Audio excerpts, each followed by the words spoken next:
Muy bienvenidos a todos y todas, los que están acá presencialmente y los que nos acompañan desde la casa. Bienvenidos a esta actividad que decidimos llamar Radiografía de la Elección Presidencial 2021, porque ya después de un par de días de ocurrida la elección, nos da tiempo para reflexionar y analizar, discutir, pensar acerca de los resultados.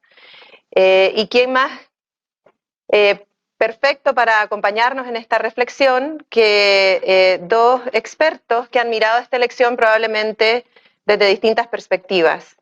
Uno de nuestros invitados es Cristóbal Uneus. Cristóbal es economista de la Universidad de Stanford. Ha trabajado en dos gobiernos, con el exministro Andrés Velasco, en el gobierno de Michelle Bachelet, el primer gobierno, y en el Ministerio del Trabajo en el segundo gobierno. Y Cristóbal es uno de los fundadores de la empresa de Data Science Unholster y de la plataforma Decide Chile, que no sé cuántos de ustedes la siguieron, yo la seguí para ir viendo los datos de la elección, los números, los votos en tiempo real. Así que tenemos una mirada desde los datos, también sabe de otras cosas, vamos a conversar después. Y Cristóbal Belolio, cientista político, profesor de la Universidad Adolfo Ibáñez, quien además su expertise es en teoría política, así que Cristóbal tiene quizás otra mirada y pensé que podía ser interesante para todos nosotros combinar estas dos visiones en el espíritu de la Escuela de Gobierno, nuestro espíritu y enfoque multidisciplinario. Así que voy a darle la palabra, sin quitarle más tiempo, a Cristóbal Uneus, quien nos va a mostrar un desglose de lo que fue esta elección con una de las más altas participaciones, por lo menos en tiempos recientes. Bueno, muchas gracias por la invitación. Perdón, una última cosa, si están en la casa y tienen preguntas, les voy a pedir que las vayan escribiendo en el chat para tomarlas al final de las dos presentaciones. Bueno, muchas gracias por la invitación. Realmente es un honor estar acá en la universidad. Yo creo que siempre es bueno tener un análisis como interdisciplinario de los fenómenos sociales. Yo creo que una de las cosas que hemos aprendido en los últimos 20, 25 años con la explosión de datos es que las distintas miradas se complementan, y yo creo que para mí es un honor estar aquí con Cristóbal y tener como una discusión desde los datos y de la teoría. Además, alguien que no solamente estudia la política, sino también la ha practicado, ha sido candidato varias veces, y yo creo que eso nos da no, está bien, pero te da una mirada distinta de las elecciones. Entonces, déjeme contarles un poco. Déjeme contar y partir quizás por algo que es bastante obvio, ¿no es cierto? La participación electoral del domingo fue una sorpresa para todos. Es verdad que habían algunas encuestas que circulaban que decían que podía haber un margen amplio, pero la participación, los 8,3 millones no lo pronosticó nadie ni en su mejor sueño, y una de las grandes preguntas que uno se hace es ¿qué fue lo que pasó que motivó que tantos chilenos salieran a votar el día domingo, un día con calor?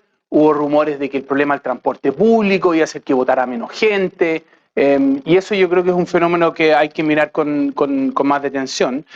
Y segundo, y aquí quizá nunca sé para dónde tengo que apuntar el puntero. Está medio malo el control, ¿no? No me funciona. Ahí sí.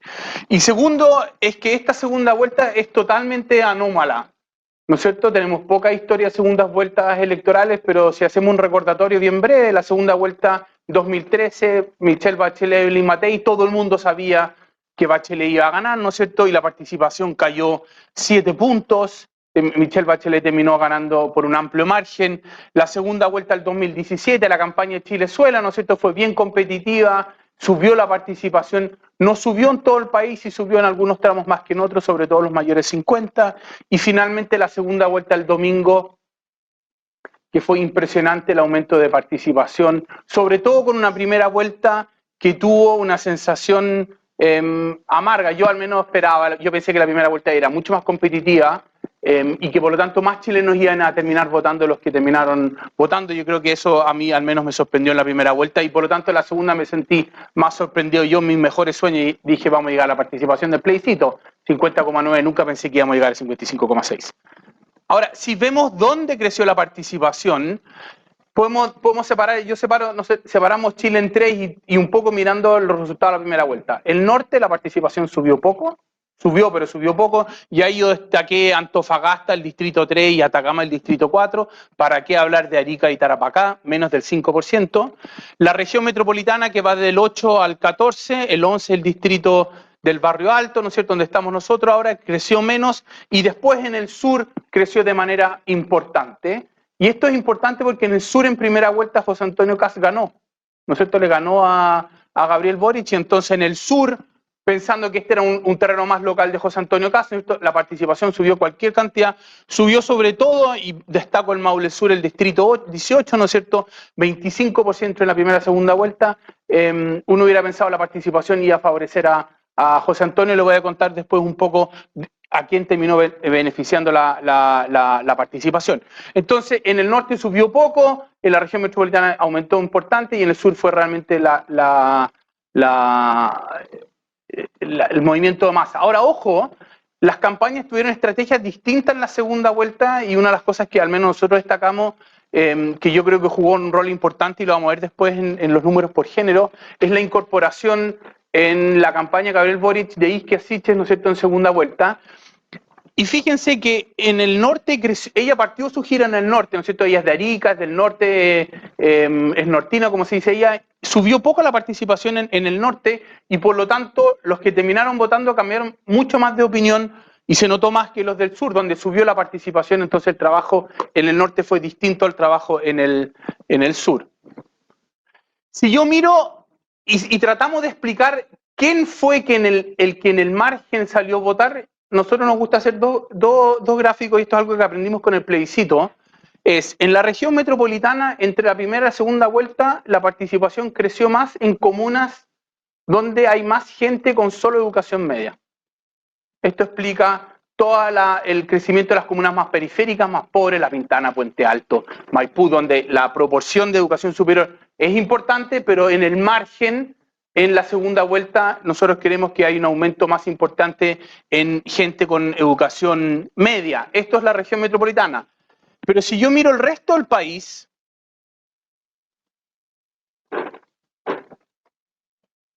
no cacho, no me funciona. Ahí. Si yo miro el resto del país, ¿no es cierto?, en el resto del país no es la educación media, en el margen subió más en comunas donde hay más educación básica. Entonces, eso explica en parte el crecimiento en el sur. ¿No es cierto? El crecimiento en el sur, sobre todo en las comunas más rurales, menos urbanas, el margen que fue a votar fue mucho más de gente con menor educación que con educación superior. La educación superior ya fue en la primera vuelta y por lo tanto el aumento de participación hay una correlación positiva con la educación media. Entonces las historias son distintas en regiones que en la región metropolitana. El trabajo es distinto, ¿no es cierto? Gabriel Boric literalmente arrasó en la región metropolitana, ganó 60-40, y en los jóvenes, 3 de cada 4 jóvenes que fue a votar el domingo en la región metropolitana votó por Gabriel. Jóvenes siendo menores de 30. 3 de cada 4, disculpen a los no jóvenes. Entonces, la explicación de la región metropolitana es distinta a la del resto del país, probablemente ayuda a la prueba de dignidad, que tienen algunas alcaldías de la región metropolitana, ¿no es cierto?, Santiago, Maipú y Ñuñoa. Vamos entonces a la composición del voto. Ya, y antes de discutir los números, déjenme explicarles cómo hacemos esto, porque gente nos pregunta, ¿cómo saben ustedes quién votó por quién? Si el voto es secreto, ¿no es cierto? Entonces yo les voy a contar en palabras simples lo que hacemos. El CERVEL, hasta la elección de la primera vuelta, lo que hacía era que se cuentan los votos en el local, el apoderado, el jefe del local de mesa, ¿no es cierto?, va a un cómputo central, entrega los resultados van al CERVEL y el CERVEL consolida a nivel de local de votación los votos y los sube a un servidor que todos los medios de comunicación, Anholzer está inscrito como medio de comunicación, tienen acceso y esos son los datos que usamos para Decide Chile. ¿ya? Y son los mismos datos que tienen todos los medios. Pero lo que hizo diferente, y por eso estamos sentados hoy día aquí mostrando este gráfico, es que a la misma vez que subía los datos por local, subió en la página web, y eso yo creo que es un esfuerzo que ha hecho CEPEL y mérito de Andrés Tagle, ¿no es cierto? Subió los resultados a la web de los resultados por mesa. ¿Ya? Entonces nosotros tenemos un robot que va a scrapear los resultados por mesa, y lo que hacemos es, con la información del padrón, el padrón electoral me dice, Cristóbal Velorio está inscrito en la mesa 3M de la comuna no sé cuánto, hasta el padrón de mayo, yo sabía dónde vivía Cristóbal o dónde estaba inscrito, ¿no es cierto? Y sé el género porque me dice Cristóbal Velorio es hombre. Entonces yo con el RUT puedo saber el tramo etario en que está, tenemos un modelo que asocia el RUT al tramo etario, ¿no es cierto? Sé el género y por lo tanto para cada mesa yo sé la composición de la mesa y yo lo que hago es que tengo un modelo de elección discreta que trata de replicar los resultados a partir de las características de la mesa. Entonces, por eso sé que las mujeres votaron en tanta proporción y que las mujeres entre menores de 30, porque sé cuánta proporción hay por cada una de las mesas. Y esos son los resultados que estamos mostrando acá, ¿no es cierto? Y lo podemos hacer tan rápido porque ahora el CEPEL se apuró en subir los resultados por mesa a la página web. Entonces, se puede ver que la participación subió en las mujeres 10 puntos, en los hombres 8 puntos menores de 30, subió también en los otros tramos y subió menos en los mayores 70. Y esto yo creo que es un efecto importante que nos va a dejar la pandemia. Este grupo participaba 10 puntos más en la primera vuelta del 2017 y por lo tanto aquí hay un efecto que quizás hay que hacer un esfuerzo adicional porque los adultos mayores vayan a votar. Quizás acercando el local más a su casa, ¿no es cierto? O algunas medidas más de propaganda. Yo creo que aquí hay un tema importante a analizar. También estamos en pandemia. Por eso, no, todavía, claro, ahora estamos ya con la tercera dosis. Ellos se deberían sentir mucho más protegidos, pero yo entiendo que hay mucha gente que se cuida y por lo tanto hace sentido que todavía estén preocupados de eso. Se destacan las mujeres por sobre los hombres en casi todos los tramos, ¿no es cierto? Y eso es algo que nos han preguntado harto y es una reflexión que probablemente mucha gente va a escribir su tesis de magíster o de doctorado tratando de entender por qué las mujeres fueron mucho más a votar. A votar hay una larga tradición en la democracia chilena que más mujeres votan que los hombres, ¿no es cierto? Pero aquí la diferencia fue mayor y vamos a ver después por quién votan y eso también yo creo que es interesante. Entonces aquí si yo miro a las mujeres, ¿no es cierto?, sube la participación hasta los 50, después empieza a caer, cae abruptamente entre los 50, 70 y mayores 70, tanto en la primera como en la segunda vuelta, y en los hombres el nivel de participación es bastante menor, pero también cae en los mayores de 70. Vamos a las preferencias, y aquí podemos ver el mismo modelo como es de elección discreta, tiene la opción de no votar, que es los números que yo les mostré, y por quién vota. Y aquí podemos ver que en el fondo Gabriel Boric le ganó a José Antonio Kast en todos los grupos menores 70 y José Antonio le ganó a Gabriel en los grupos de mayores 70. Ojo que este patrón ya estaba para la primaria. En la primaria, tanto a Prueba de Dignidad como de Chile Vamos, si yo junto las votaciones de ambos y hago este mismo gráfico por tramo etario, ya se veía que en los mayores 70 ganaba Chile Vamos y en los menores 70 ganaba a Prueba de Dignidad, que era la suma de los votos de Gabriel más José Antonio. Los números eran diferentes, pero ya se notaba esta brecha de alguna manera etaria que se mantuvo en esta elección a pesar de que millones más de chilenos fueron a votar. La diferencia en los jóvenes es abismante, 36% en las mujeres, 28% en los hombres. Yo creo que es una diferencia muy, muy relevante que hay que tratar de entender. Aquí probablemente hubo un conjunto de factores que incidieron a que los jóvenes fueran a votar tan masivamente por Gabriel, pero este nuevamente ya es un fenómeno que vimos el 2017. El 2017, en la primera vuelta presidencial, entre Sebastián Piñera, Alejandro Guillé, Beatriz Sánchez y los otros candidatos, en el tramo menores de 30, Beatriz Sánchez sacó el 45% de los votos. Le sacó 20 puntos a Sebastián Piñera y más de 20 puntos a Alejandro Guillé. El Frente Amplio ya el 2017 tenía una atracción y una conexión muy fuerte con los jóvenes, que Gabriel amplifica, pero no es fruto solo de él. Yo creo que eso es importante en entender que aquí hay un trabajo generacional de un conjunto de jóvenes que partieron en el 2011, ¿no es cierto?, con el movimiento estudiantil y que representaron a toda una generación y siguen representando a los menores de 30, porque varios de ellos ya tienen más de 30 hoy día. Entonces yo creo que eso es algo que hay que mirar con harta detención y es algo que a nosotros nos llamó harto la atención por la diferencia de los votos. Aquí en este tramo... Ya, dame un segundo que voy a ir a lo de la...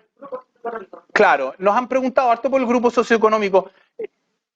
No, nosotros no tenemos una buena clasificación, porque ojo, nosotros para hacer el análisis grupo socioeconómico necesito tenerlo a nivel de mesa, no me sirve a nivel de comuna, porque entonces estoy comparando en Las Condes hay distintos grupos socioeconómicos, hay A y hay un C1, ¿no es cierto? Entonces no puedo usar el nivel de comuna, no tenemos buenos datos de nivel socioeconómico, estamos, no quiero adelantar nada todavía, pero estamos tratando de hacer una aproximación, pero es una súper buena pregunta. Si yo miro las mujeres, ¿no es cierto? Gabriel gana en todos los tramos excepto los mayores de 70, con diferencias importantes, 36, 8 y 6, ¿no es cierto? Y si yo miro los hombres, las diferencias son bastante menores, pero incluso en los menores de 30 hay una conexión con el candidato de 35 años bien impresionante. Ahora, si yo miro, si yo, déjenme, ahí. Si yo hago este gráfico, déjenme... Se me olvidó. Si yo hago este gráfico en la región metropolitana, donde Gabriel Boric sacó 20 puntos a José Antonio Kast, la diferencia en los jóvenes son 50 puntos. 50. ¿No es cierto? 3 de cada 4 jóvenes que se levantaron ese día fueron a votar por Gabriel Boric. Yo hago la proyección a elección municipal en 2 años más y lo único que puedo pensar es que la gran mayoría de los municipios, si los jóvenes se levantan, van a ser de la coalición de gobierno. Entonces, el desafío para las otras coaliciones, ¿no es cierto?, tanto la ex concertación nueva mayoría o la derecha, ¿no es cierto?, el desafío es gigante. Y déjeme, para terminar, ¿no es cierto?, tratar de explicar la pregunta, ¿de dónde vinieron los votos de Gabriel Boric en la segunda vuelta? Él sacó 1,8 millones en la primera vuelta y sacó 4,6 millones en la segunda vuelta y por lo tanto obtuvo 2,6 millones de votos adicionales. ¿De dónde vinieron esos votos? Y nosotros lo que hacemos aquí es una descomposición comparando la votación de la primera con la segunda vuelta por mesa, ¿no es cierto? Un 5% de los votantes de Sichel. Hay votantes de Sichel que votaron por Gabriel Boric en la segunda, pocos, pero votaron. Franco Parisi, el 25% de los 2,6 millones son votos de Parisi a lo largo del país. El 28% es el aumento de participación. Y finalmente el 41% de los votos son los votos de la primera vuelta que obtuvo Jasna Proboste, Marco Enrico Minami y Eduardo Artés. Solo respecto de a los 2,6 millones. No es que un 5% No, de votos de Sichel no. Mucho más, en verdad. Sí, lo que pasa es que, a pesar de que se dedica a la teoría, sabe de números. Sí. Porque Cristóbal me está preguntando, de los votantes de Sebastián Sichel, ¿cuántos votaron por Gabriel Boric? El 15%.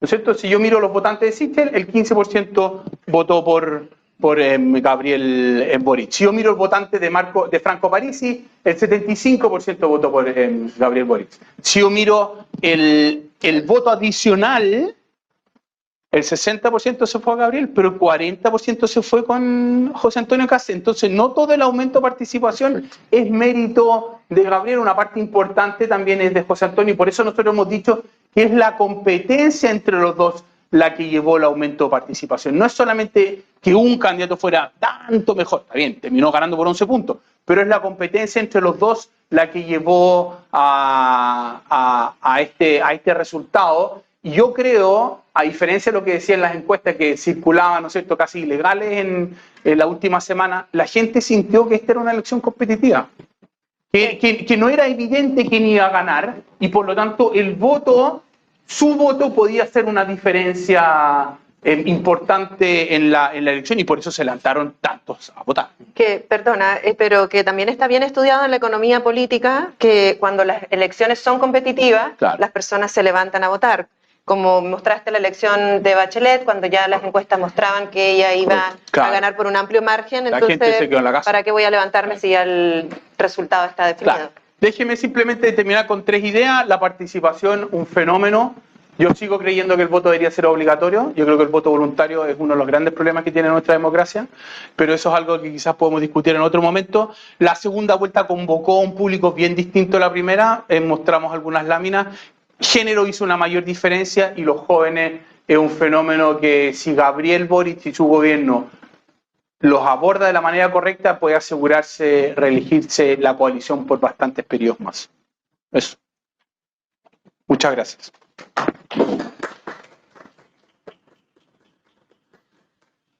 Bien, muchas gracias por la presentación. Vamos a pasar a los comentarios de Cristóbal Belolio acerca de cómo ves tú la elección, ¿lo esperabas, te sorprendió? ¿Qué has pensado al respecto? Bueno, gracias por la invitación. Me parece muy muy bueno comenzar justamente con los datos, o si no, lo nuestro es pura literatura, digamos, pura narrativa. Es bueno tener algunos elementos empíricos, evidencia sobre la mesa. El año 88 se dice que 2 de cada 3 jóvenes votaron por el no, ¿cierto? Y el 36% del padrón, y como casi todos, eran jóvenes. O sea, los jóvenes fueron determinantes para que ganara el no. Jóvenes que, y aquí pensando en jóvenes, estoy pensando en los que tenían 18 y 29, ¿cierto? 18 y 30. Que es más o menos la generación que hoy día debe tener entre 48, 49 y un poco más. Y se dice también que esos son los años impresionables, los años entre los 15 y los 30, donde uno forja su pertenencia política. Creo que Tironi ha insistido harto en esto, cuando los jóvenes participan por primera vez en una elección que marca en forma dramática su experiencia, se de alguna manera fidelizan con el sistema y con la opción que eligieron esa primera vez. O sea, la primera vez marca. Y probablemente para aquellos que en el fragor de la campaña del plebiscito de 1988 sintieron que ahí estaba marcada su pertenencia, no es tan extraño ver que después esa generación fue el fuerte de la votación de la concertación también. Esa es una generación que votó concertación prácticamente todos los años siguientes. Es como la generación PPD, por decirlo de alguna manera, ¿cierto? En base a estas ideas, muchos habíamos especulado hace ya mucho tiempo atrás, seguramente Cristóbal lo sabe, y ocupaba varias de las cosas que ustedes han hecho también para tratar de probar esta tesis con respecto a la elección del 2017. La tesis que varios de nosotros promovimos desde el 2011 en adelante, esta era una tesis, era una hipótesis. La hipótesis era, en la medida que aparezca una oferta electoral de la nueva generación, las generaciones jóvenes que no están votando van a sentirse identificadas por esa nueva oferta. Dicho de otra manera, si es que en la centroizquierda o en la izquierda aparecían nuevos partidos capaces de hablarle a la experiencia de las generaciones socializadas en democracia, RD, Convergencia, entonces no se llamaba Convergencia, Movimiento Autonomista, ¿cierto? Pero básicamente todos los movimientos jóvenes del Frente Amplio, la hipótesis nuestra era que las nuevas generaciones de izquierda iban a votar por esos partidos, y no por los de los papás. No por el PPD, no por el PS, ¿cierto? No por la AS. Y pensábamos que un poco lo mismo iba a ocurrir al otro lado, ¿cierto? Pensábamos que Bópoli, que si bien en promedio su dirigencia es 10 años mayor que la dirigencia de RD, igual iba a lograr algo parecido. Es decir, las nuevas generaciones de los jóvenes de derecha se iban a sentir más cercanos a la convocatoria de un partido que les habla a su propia experiencia, ¿cierto? Que tiene un Chile distinto bajo la piel, por decirlo en términos poéticos, menos resistente a la diversidad, más tolerante, con una mirada quizás más cosmopolita, más abierta de los problemas, igual de libre mercadista, pero que no quería saber nada con Pinochet, ¿cierto? Más o menos, esa era la hipótesis, ¿cierto? Y en 2017, como bien decía Cristóbal, ya habían ciertos indicios de que esto estaba ocurriendo, aunque era mucho más fácil verlo en la izquierda, porque en la izquierda tenías al nuevo movimiento completamente fuera de la exconcertación, ¿cierto? De la nueva mayoría. En cambio, con Evópoli era más difícil medirlo porque estaban dentro de la coalición de derecha, y además porque les pasaron los cupos que les quisieron pasar. Entonces no veías realmente a Bópoli compitiendo como si realmente hubiese podido enfrentar a los papás en todos los distritos. Yo ocupaba siempre una analogía que decía que los hijos de la concertación se habían ido de la casa de los papás, pero también se habían ido del barrio de los papás. En cambio, los hijos de la derecha se habían ido de la casa, pero no del barrio. Se habían quedado básicamente en el mismo sector, no se habían ido tan lejos. Entonces, de alguna manera, lo que me da la impresión a mí es que esa hipótesis, lo que los politólogos llaman el theory building, y que teníamos pocas herramientas para testearla, ahora ya empieza a aparecer con cierta claridad de que algunas patas tenía esa hipótesis, ¿cierto? O sea, aquí se está viendo que la nueva oferta electoral de jóvenes está siendo atractiva para una nueva demanda electoral de jóvenes.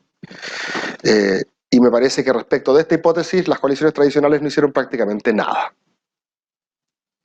Y creo yo, por lo menos, que lo que estamos viviendo hoy día, esta sensación como de cambio de ciclo, ¿cierto? No solamente porque Gabriel Boric tenga 35 años, no solamente porque sea una coalición que nunca ha gobernado, ¿cierto?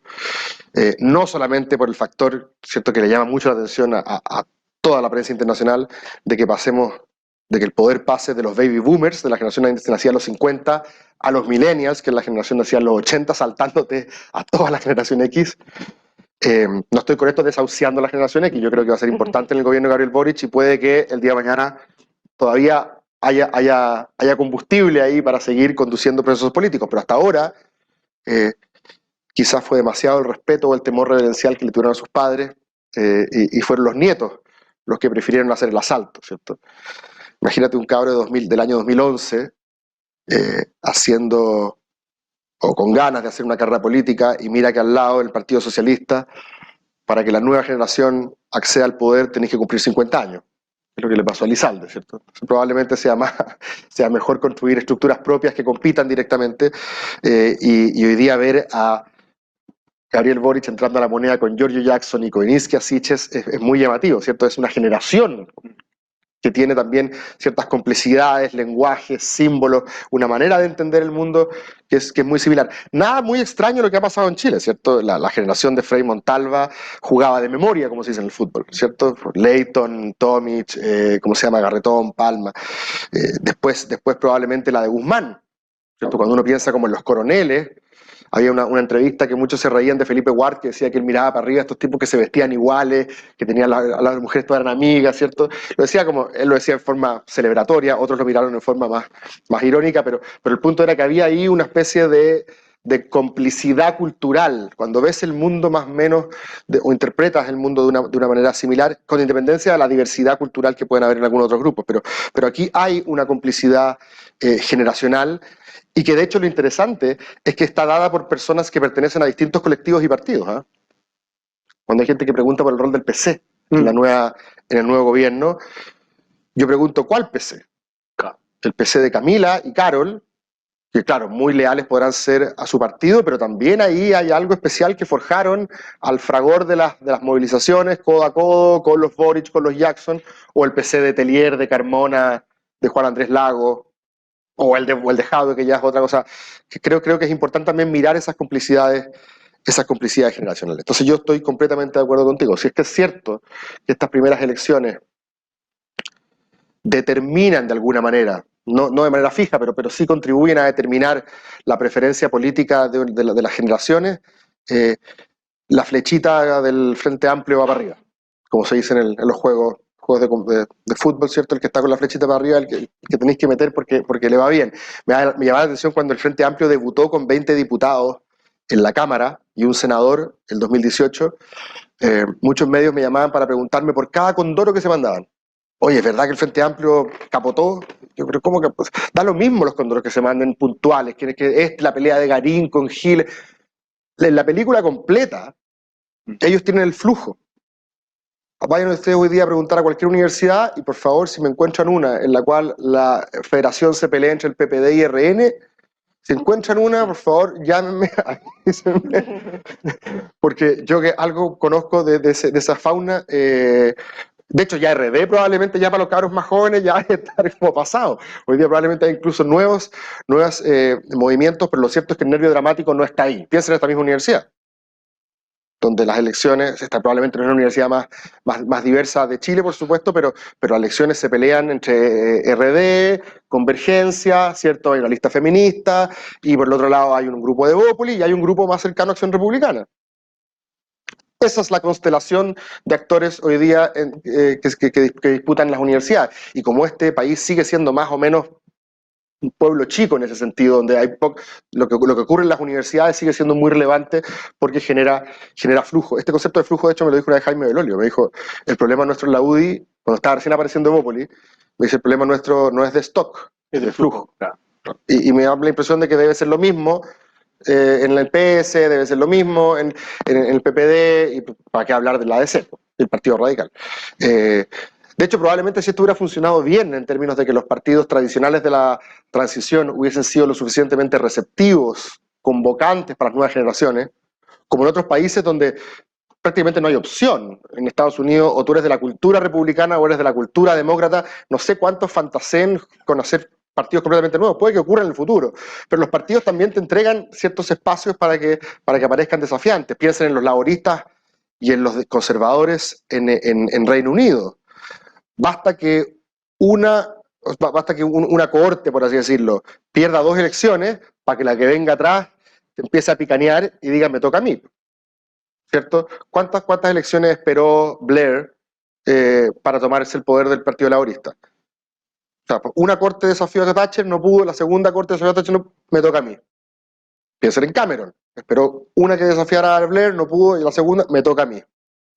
Aquí en Chile, por ejemplo, la primera línea de la derecha, la generación de Piñera, la generación de los coroneles y la patrulla juvenil, tiene a su haber, para que nos hagamos una idea, un plebiscito perdido, 5 presidenciales, 6 parlamentarias y 6 municipales.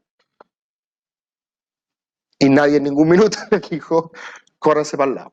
Puede tener que ver con los seguros de la derrota del binominal, pero para que nos hagamos una idea de, cuando yo hablo de que los partidos de la transición fueron negligentes en el recambio generacional, hay suficiente evidencia al respecto, y ya venía acumulándose. El Partido Socialista, entre Núñez y Escalona, los dos habían sido protagonistas del 73. Se repartió el poder entre 1990 hasta que llegó Andrade, que era una manera un poco de proxy de los otros dos. O sea, efectivamente había una tremenda dificultad para renovar los cuadros políticos en Chile, por lo tanto, esto de alguna manera, creo yo, era crónica de un desenlace anunciado. Y lo segundo que quería referirme, esto es una frase que se la escuché a Gonzalo Miller y me parece que tiene razón. Esta elección tuvo que ver con quién causaba menos miedo. En algún minuto esto se transformó en eso, ¿cierto? Y como bien dices tú, Diana, las elecciones, sobre todo en contexto de voto voluntario, que es muy sensible al dramatismo de la elección, las 3 veces, contando esta, que ha aumentado la participación en segunda vuelta, como decía Cristóbal, él mencionaba la de Piñera Guillé, que el fantasma era Chilezuela, y la derecha fue capaz de movilizar a su base electoral para que esa distopía no se hiciera realidad, ¿cierto? Aquí me da la sensación de que fue lo inverso. O en parte importante fue lo inverso. Me parece que los sectores, no sé si llamarlos de izquierda, pero más jóvenes, más liberales, más progresistas, se movilizaron para que esto no se transformara en la distopía del cuento de la criada, para que no fuera Gilead, básicamente. No sé cuánto habrá influido o no los dichos de Johannes Kaiser 2 días después del fin de la primera vuelta, pero según lo que me muestran a mí mis amigos que ven interacciones, es la segunda conversación que más interacciones tuvo en las redes sociales. O sea, hubo mujeres jóvenes que no votaron en primera vuelta o cuyos cercanos no votaron y se transformaron en elementos que irradiaron y dijeron, mamá, tía, estos tipos me quieren quitar el voto. Ahora, ¿cuán cierto es eso? Esa es otra discusión. Kast trató obviamente de decir, no me representa, nosotros no tenemos nada que ver con eso, pero quizás no fue lo suficiente. Yo me junté con gente de la generación de Gabriel Boric, tanto de disidencias sexuales o de partidos de izquierda, y había una genuina preocupación de que si es que ganaba Kast, estos iban a ser tiempos tremendamente hostiles para ellos, cuando no persecutorios. Y uno decía, no creo que sea tan así, ¿cierto? Pero el temor era genuino. Y me parece que ese temor pudo haber contribuido, y cuando volvemos en términos de mujeres, hace sentido. No creo que sea la única explicación, pero me parece que hace sentido. Ayer Evelyn Matei se preguntaba ¿por qué nuestro sector no ha sido capaz de convocar a las mujeres menores de 30, menores de 50? Creo que eran menores de 50. Y es cierto, claro, José Antonio Kast puso en su comando, en segunda vuelta, después de haber dicho que iba a eliminar el Ministerio de la Mujer, o que estaba mal escrito, como fuese, puso a Paula Daza y a Evelyn Matei, dos figuras talentosas, contradictorias, yo creo que relativamente queridas en general, ¿cierto? Pero dos personas de cierta edad, ¿cierto? Que es difícil asociarlas con la agenda feminista que ha estado tremendamente caliente en los últimos años en Chile, ¿cierto? Y por el otro lado tenías a Isquia. Entonces, cuando Evelyn Matei se pregunta ¿qué es lo que pasa que la derecha no fue capaz de convocar ese mundo? Yo me pregunto si no habrá tenido que ver con la percepción extendida de que su candidato era un retroceso inadmisible en las batallas culturales que el feminismo ha venido dando en los últimos años. Me parece que ahí hay una hipótesis más que plausible del miedo que causaba ese sector. O sea, si el miedo del 2017 fue Chilezuela, yo creo que el miedo aquí fue Gilead. Bueno, y la otra elección que aumentó la participación en segunda vuelta respecto a la primera, marginalmente, pero que también se pintó como dramática, fue la Lavín Lago. Acuérdense que se pensaba que el Chile con el cual te despertabas el lunes siguiente, si ganaba uno o era otro, era radicalmente distinto, ¿cierto? Quién sabe si el día de mañana terminemos contando la misma historia y el miedo que causaba para mucho Gabriel Boric. No digo que vayan a decir los empresarios aman a... Los emprendedores habría que decir ahora. Los emprendedores aman a Boric. Yo, por ejemplo, a propósito de esto, ya como tirando para lo que viene, con esto termino, me parecería muy interesante, más allá de la presión que tiene el gobierno de Gabriel Boric, de incorporar una primera mujer ministra de Hacienda. Si me estás viendo, Andrea. O más allá de la presión que tenga para tener una primera ministra de Interior. Mujer, no es menor, ¿cierto? Me parecería muy interesante a mí que el Ministerio de la Mujer, ¿cierto? Así como Piñera le ofreció a Moreno desarrollo social, pero incorporado al comité político para darle relevancia y, bueno, y convencerlo de que este no era el vuelto del pan, ¿cierto? Que era un ministerio relevante. Yo creo que Gabriel Boric se anotaría también un punto importante justamente para reforzar esta percepción, incluyendo a la ministra del Desarrollo de la Mujer en el comité político, ¿cierto? Que creo que sería una estupenda idea para Camila Vallejo, porque es un ministerio bastante lucido, digamos, donde hay poco margen para errores, un ministerio, yo creo que tiene mucha rentabilidad política, además, más que la vocería u otras cosas que pueden ser, o trabajo, que son ministerios sectoriales más bien ásperos. Esa es mi primera, ¿cómo se llama?, aproximación, después podemos conversar más. Podemos comenzar. Bien, muchas gracias a ambos por estas primeras reflexiones. Voy a plantear una pregunta a cada uno y después abrirla al público que está acá, y hay algunas preguntas que están en el chat. Les recuerdo, si quieren preguntar, ingresen sus preguntas. Cristóbal Uneus, estábamos conversando antes de que partiéramos acerca de el rol o la capacidad de poder, desde la ciencia, mirar estos fenómenos desapasionadamente en la medida posible, porque también somos seres humanos. Entonces tú, ¿cuál es tu impresión acerca del rol que contamos con estos datos? A mí la verdad me impresiona el trabajo que hacen con Decide Chile, de que en tiempo real vamos viendo la evolución de la elección. ¿Esto contribuye? O sea, obviamente esa es la motivación o la visión que tuvieron ustedes cuando armaron esta plataforma de Decide Chile, contribuir a la democracia. ¿Cómo lo ves tú desde tu esquina, más allá de que, como digo, todos tenemos preferencia política? No, a nosotros, a mí y a mi socio Antonio, nos gustan las elecciones. Venimos de familia metidas en la política, y me acuerdo, octubre del 2012, primera elección con voto voluntario, elección de alcalde y concejales, y nosotros mirando la página web del CERVEL y no entendiendo nada, que me mezclaron las mesas y cómo votan los hombres, y nosotros dijimos, bueno, aquí hay una oportunidad.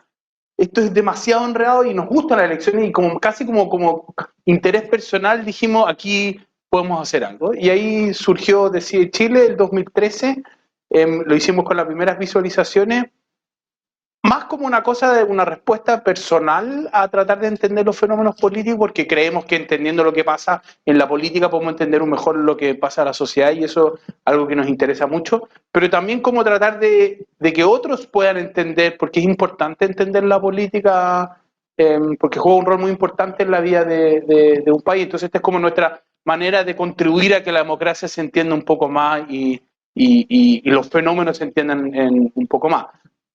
Yo creo que hemos ido aprendiendo con el tiempo la importancia de los datos y lo que significa estar preparado. A propósito de la elección del domingo, ¿no es cierto? Y la discusión del transporte público, ¿no es cierto? Que hubo una discusión que faltaba micro en Maipú, en Puente Alto, y en un momento la ministra de Transporte, ¿no es cierto?, tuitea una foto de la aplicación, y aquí están las micros, véanla, y nosotros dijimos, chuta, aquí hay más datos. Aquí hay datos para la próxima elección. Entonces ya estamos viendo cómo scrapear las rutas y ver la frecuencia y poder ver si un domingo es distinto, justamente para ver si estas son variables de relevantes en la acción política, porque al final del día uno lo que quiere es que vote más gente, que el resultado sea lo más legítimo y que el que gane tenga la legitimidad para poder hacer porque si le va bien a él, le va bien a Chile. Claro, cada uno tiene sus preferencias. Yo quería hacer un punto sobre lo que dijo Cristóbal, que me parece muy relevante, que yo creo que es una de las diferencias entre la campaña de Gabriel Boric y la campaña de José Antonio Kast. Una cosa es hablar del feminismo y la importancia del feminismo, y otra cosa es practicarlo, ¿no es cierto? Porque podemos hacer muchas políticas públicas de que las mujeres, y otra cosa es practicarlo en serio. Y yo creo, y quizás Cristóbal me puede corregir, que sabe un poco más de historia que yo, ¿no es cierto?, que yo no había visto nunca una campaña, una segunda vuelta, donde una figura tuviera tanto poder de convocatoria como lo tuvo la izquierda. ¿No es cierto? Desde el día 1, ella partió al norte sola, sin el candidato, y yo veía la foto en Twitter que compartía ella, el comando, y nunca vi menos de 200 personas. Izquierda trepa por Chile. Claro, exactamente. Entonces yo creo que Gabriel mostró con su campaña que una cosa es practicarlo, predicar, y otra cosa es practicar, y yo creo que la gente lo entendió de una manera muy importante. Y yo, a diferencia de Cristóbal, yo creo que importa re poco, yo me he ido convenciendo que importa cada vez menos si una persona relevante está en un cargo A, B o C. Lo importante es que esté. Sí, no sé si la mejor puesta en escena de Isquia es Ministerio de la Mujer, Vocería, Salud. Lo importante es que esté, porque ella con su presencia atrae y le da una mística al gobierno que es bien diferente. Y yo creo que eso los otros gobiernos nunca lo tuvieron. Era Elwin solo, era Frey solo, era Lagos solo. Con lo de Lagos una salvedad. En segunda vuelta, cuando se vio súper apretado y Tironi se hace cargo de la campaña, Soledad Alvear supuestamente es la figura que hace algo parecido. Pero yo nunca la vi a ella haciendo campaña atrayendo masas. Por cierto. Pero hay mucha gente que habla del factor Alvear, pero sobre todo para mujeres de clase media mayores, que era el sector donde Lavín le había ganado una diferencia. Pero claro, no es Isquia. No es Isquia. No una rockstar. Lo que están diciendo, o sea, tú dijiste, las personas comprendieron un compromiso quizás o una diferente cultura donde las mujeres están a codo con los hombres. Más que comprenderlo con la mente, creo que se vive. Porque las personas que fueron que Isquia convoca lo están viviendo con ella. Sí. Más que verlo en teoría, lo están viviendo con ella. Y sí es cierto que es importante que estén las mujeres, pero muchas veces han estado en cargos que no están empoderadas. Yo creo que eso va a ser muy distinto. Aquí se notó que ella estaba empoderada. Sí. Y de hecho, como bien dice Cristóbal, la escena, cuando me dicen quién toma la decisión, y yo lo único digo, ¿quién fue el presidente Piñera? ¿A quién acompañó Gabriel? Tanto así que al día siguiente, cuando él va a la convención, va con Camila, porque yo creo que muchos hicieron esa lectura. Entonces Isquia, Gabriel y Giorgio, no, él tiene otros jugadores relevantes. Entonces yo creo que las señales son súper súper importante, y no es que haya una mujer, hay varias mujeres Sí. que van a jugar un rol súper importante Bueno, en este gobierno, y los en partidos, este y los futuro partidos del gobierno. Frente Amplio están prácticamente todos dirigidos por mujeres. Y Carol Cariola va a desafiar probablemente Los liderazgos del PC. la impresión que me da a mí es que Gabriel Boric prefiere tener a Carol Cariola en los comités políticos de los lunes que a don Guillermo. Bueno, don Guillermo probablemente va a ser ministro, pero a Carmona o a alguno de los que...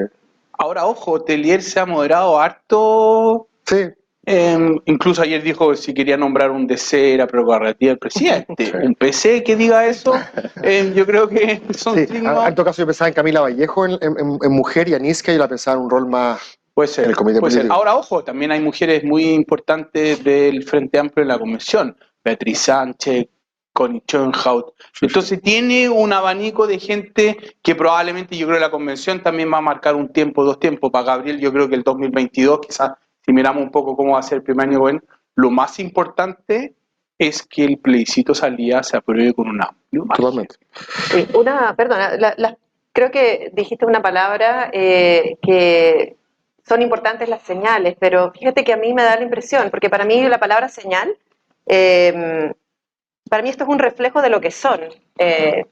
Para esta generación, esto es lo que son estos partidos, no es como quizás tengo que buscar dar una señal, sino que se están mostrando, Sí, sí. tal como son.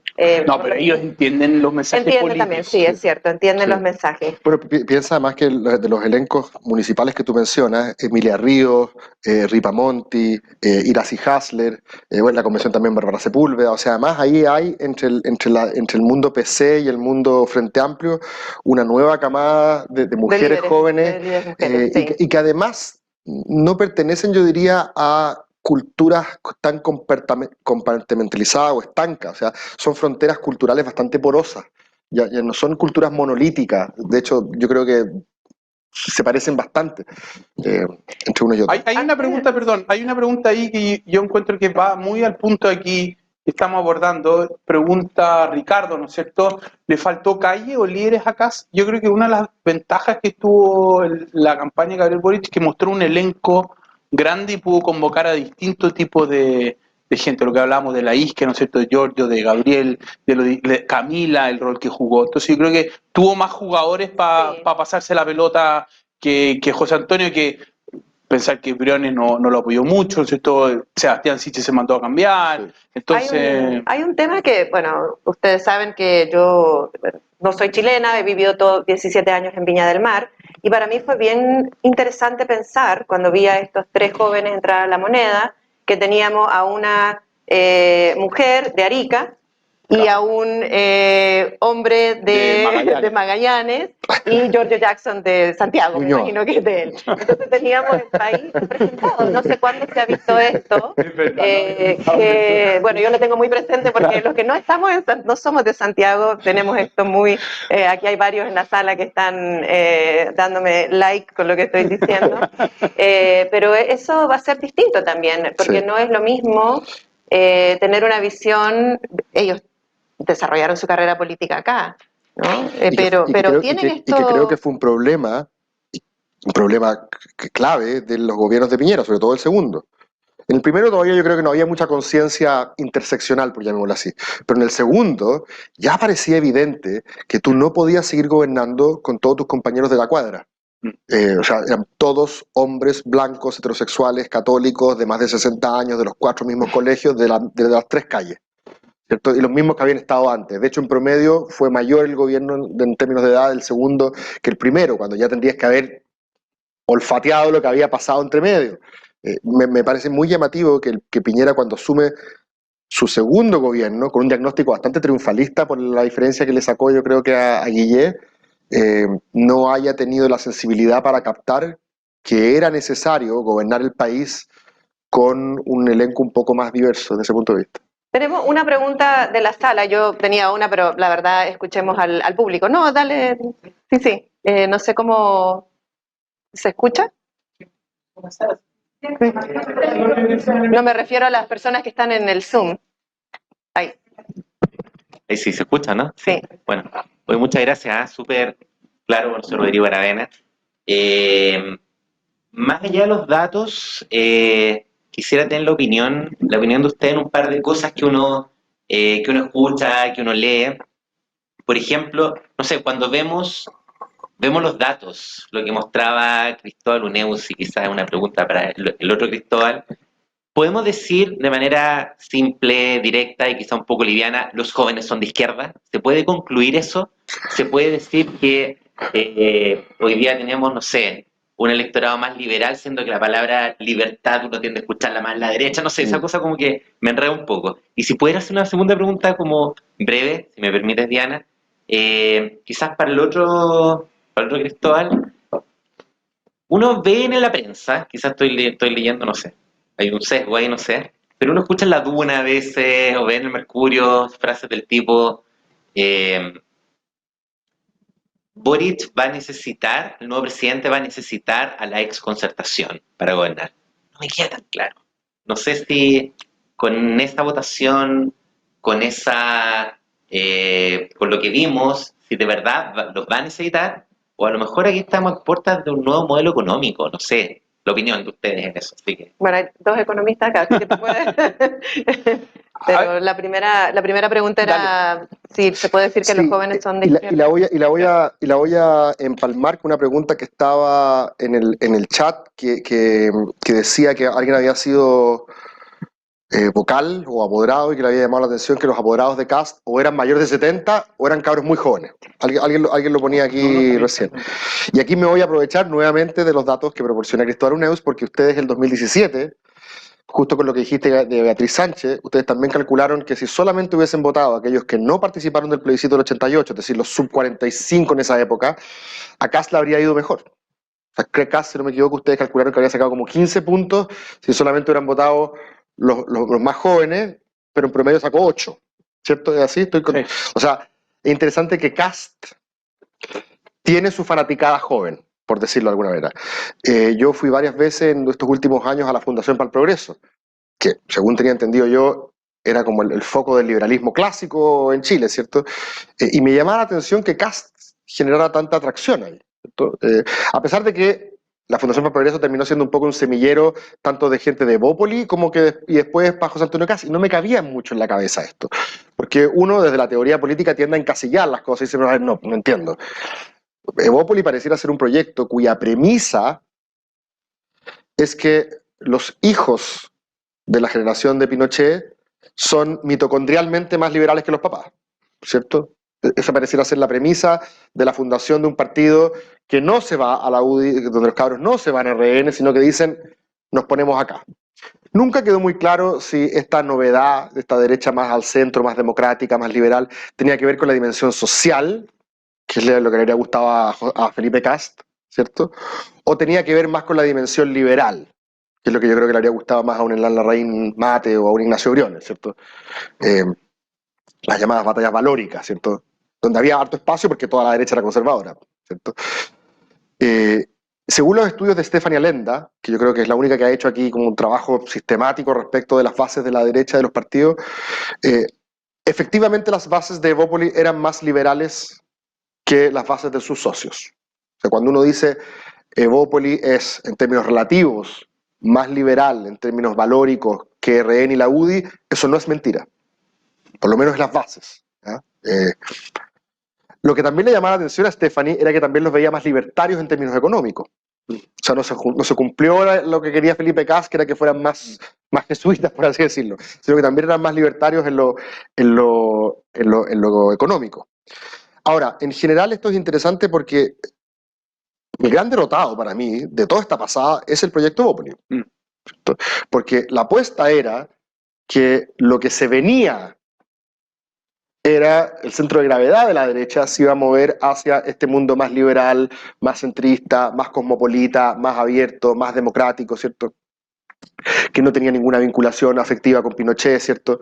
Donde todos tenían amigos gay y fumaban marihuana, ¿cierto? Ahí estaba estoy poniendo en términos caricaturescos, pero ahí parecía algo que era más atractivo que la derecha, ¿cierto? Pacata, conservadora, autoritaria, ¿se entiende el punto? Nacionalista, etcétera. Pero hubo algo muy interesante que no vimos y que no calculamos y que tampoco tenía cómo saberse, que empezó a pasar en Estados Unidos a poco, que los gringos le llaman el backlash, la reacción. Hay un momento en el cual, lo voy a poner en términos FPP, el progrerío se pone tan insoportable que de alguna manera hay que plantarle cara. Fíjate que toda la explicación que me daban los chicos de la FPP de por qué votaban Kast, porque va contra la corrección política, porque dice las cosas como son, porque le da fuerte al progre. Me da la impresión a mí, esta es mi hipótesis, de por qué en el mundo de José Antonio Kast le dieron como caja al tema del acoso de Boric, ¿cierto? A pesar de que bueno, podemos hablar mucho de eso, no había agua en la piscina para conformar esa acusación como en los términos monstruosos que se montó. Yo creo que parte del encono con el cual promovieron esa acusación tiene que ver de, no te gustó sentarte en el debido proceso, en el principio de inocencia, no te gustó funar a todos, no te gustó sacar de la pega a porque lo que se dijo, bueno, no te gustó a ti elevar los estándares a ese nivel, bueno, ahora que te toque a ti vivir tu propia funa.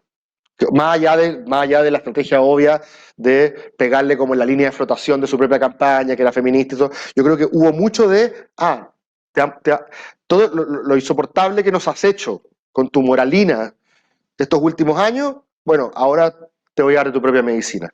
Me da la impresión de que el público más fiel de Kast no es que sea tan integrista, ni que sea peregrino de Punta Peuco, ¿cachai? Ni que sea un nacional patriota furioso. Creo que tiene mucho más que ver con una reacción a una moralina progre que está siendo insoportable, sobre todo en las universidades. Esa es mi impresión. Si yo fuera uno de esos cabros, trataría de articularlo de esa manera. ¿Y la segunda pregunta? Sí, a ver, yo creo que es difícil la pregunta en el sentido de que yo creo que el desafío que tiene el próximo presidente es combinar, tiene un montón de cabros súper jóvenes que tienen muchas ganas de hacer cosas y él tiene que encontrar la dosis perfecta de experiencia con juventud, ¿no es cierto? En algunos cargos probablemente tener un poco más de experiencia y en otros cargos no es tan necesaria la experiencia. Yo creo que probablemente el ministro de Hacienda o la ministra de Hacienda, ¿no es cierto? Me encantaría que fuera una mujer también, ¿no es cierto? Tiene que ser alguien con carrete, ¿no es cierto? Y una de las debilidades del Frente Amplio es que no tiene buenos macroeconomistas. Eso es una realidad, no estoy diciendo nada nuevo yo aquí, entonces por lo tanto ahí van a tener que ir a buscar afuera. Si es la exconcertación, alguien independiente, no tengo idea, y eso yo creo que es un desafío para ellos. Y lo importante es la conversación, porque aquí yo creo que la parte difícil de la relación con los otros miembros del Parlamento, ¿no es cierto?, fuera de la Prodignidad, va a ser en el Parlamento, pero más que con la exconcertación, que esa conversación se va a dar y va a haber mucha complicidad. De hecho, ayer, ¿no es cierto?, hoy día salía Mercurio Jackson, almorzó con el Comité de Senadores como a empezar a ponerse de acuerdo. Aquí la parte difícil es la conversación con la derecha. Y la pregunta es, ¿qué es lo que va a hacer la derecha para que haya acuerdos? ¿No es cierto? Y para bailar tango se necesitan dos. Que el gobierno tenga actitud, pero también que la derecha tenga actitud. Y yo la pregunta que yo me hago es, ¿quién en la derecha va a jugar ese rol preponderante? Si uno mira las votaciones, nosotros hemos hecho un análisis de las votaciones de los diputados y senadores de 2006 hasta ahora en esta metodología Rosenthal Pool, ¿no es cierto?, que los ordena en una escala -1, 1, donde -1 es izquierda y 1 es derecha, o al revés también.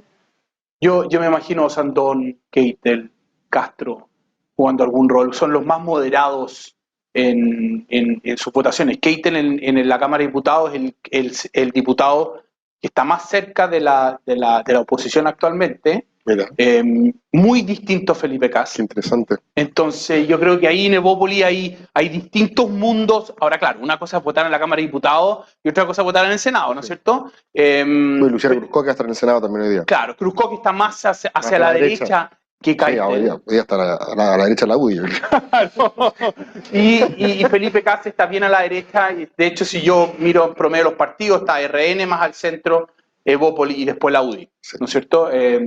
Y por lo tanto yo creo que ahí Osandón quizás va a jugar un rol importante. Entonces, más que exconcertación, tú necesitas figuras que puedan conversar para los dos lados. Uno, conversar para la oposición actual, ¿no es cierto? Pero también poder conversar con la derecha y hacer los puentes. ¿Le podría tocar a Osandón la presidencia del Senado?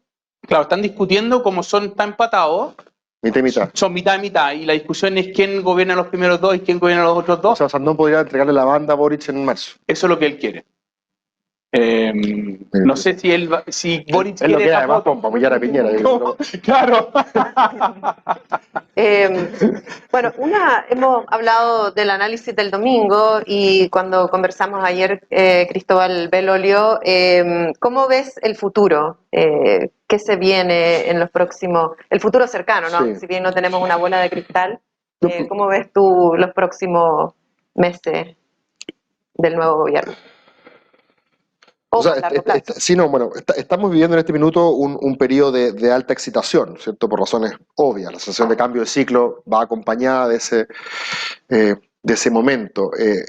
Está lleno de observaciones respecto de lo que está ocurriendo, donde parece que nunca hubiésemos vivido cosas como esta. Y es verdad, las hemos vivido muchas otras veces, pero generalmente uno se olvida y da esa sensación. Alguien me decía el otro día, qué increíble ver por primera vez un presidente tan querido.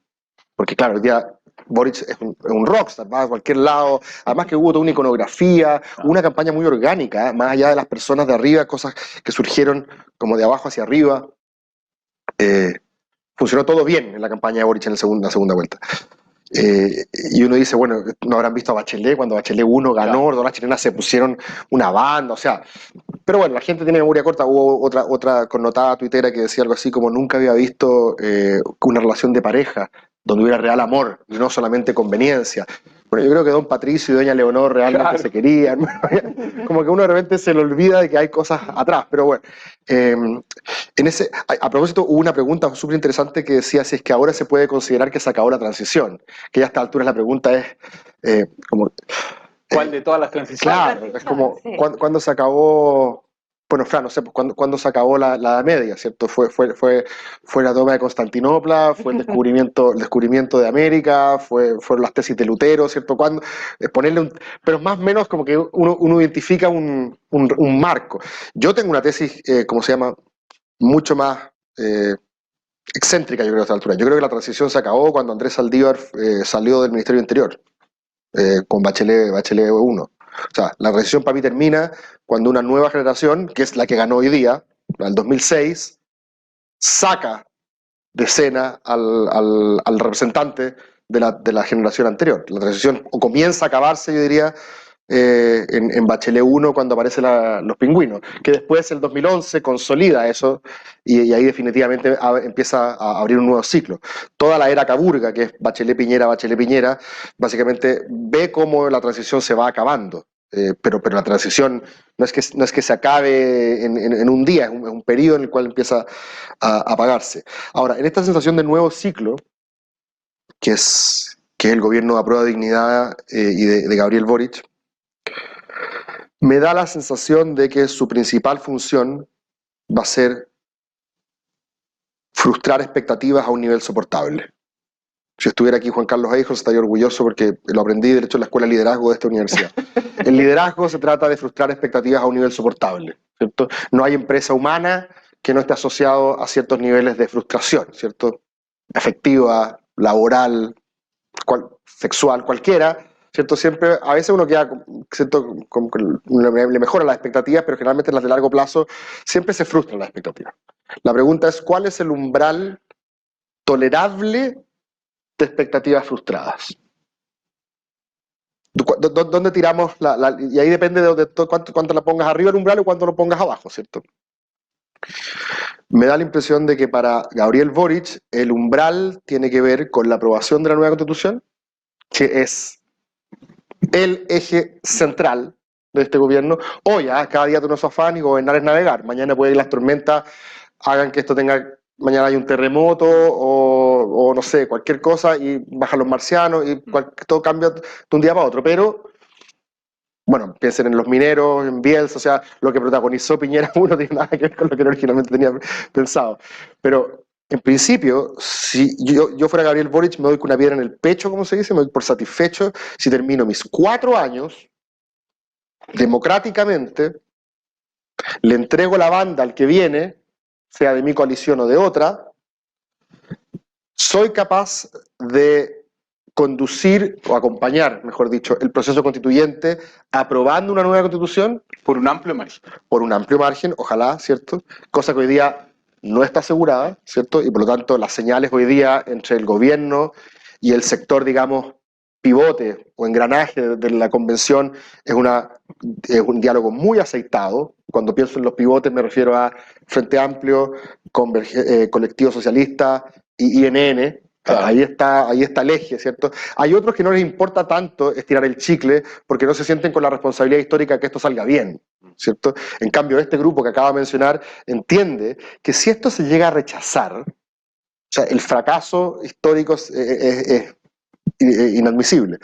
Entonces, para mí, Gabriel Boric lo que tiene que hacer, Diana, es hacer todo lo posible para que se apruebe la nueva constitución, que en su caso además tiene rasgos de cuento. O sea, Sí, él digamos. fue el único de su sector, firmó solo el acuerdo para abrir este itinerario y que después él termine firmándolo es algo que para hacer una película, si esto sale bien.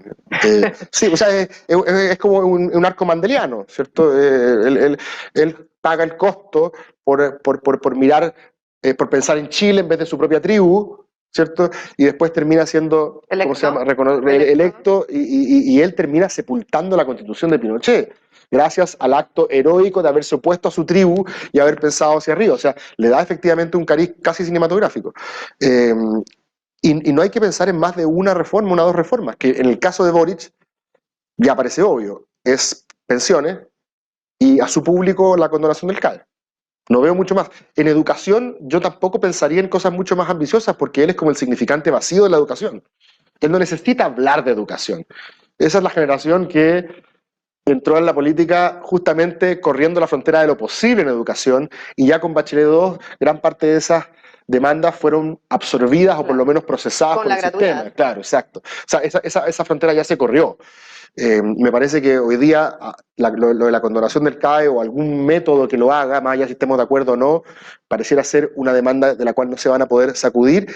Y lo irónico es que la generación más joven de todas en el poder va a tener que hacerse cargo del problema de los más viejos de Chile y de lo que viene en el futuro. No mucho más que eso. Antes de preguntarte, Cristóbal, si tienes algunas reflexiones, quisiera, bueno, invitar a todos. Te he dicho que soy fan del podcast que tiene la Escuela de Gobierno con Derecho. la Escuela de Derecho, para los que no conocen, Razones Constituyentes, en Spotify, y creo que has comentado cómo sería casi de película ver a Gabriel Boric terminar su gobierno liderando esta nueva, no liderando, ¿no? Pero firmando. Creo que va a haber un acto, ¿no? Me imagino que él promulga. Donde se promulga una nueva No, y después constitución. encadenar la legislación del antiguo régimen, por decirlo, con la del nuevo régimen, o sea, es una pega, esa transición que nosotros a veces perdemos de vista. Hay mucha gente que dice, no, bueno, que termine esta cuestión y listo, al tiro elegimos al nuevo régimen una vez que quede definido. Sí, hay O sea, procesos. se van a dar muchos años. Yo me imagino en este símil, y estoy muy de acuerdo con Cristóbal, de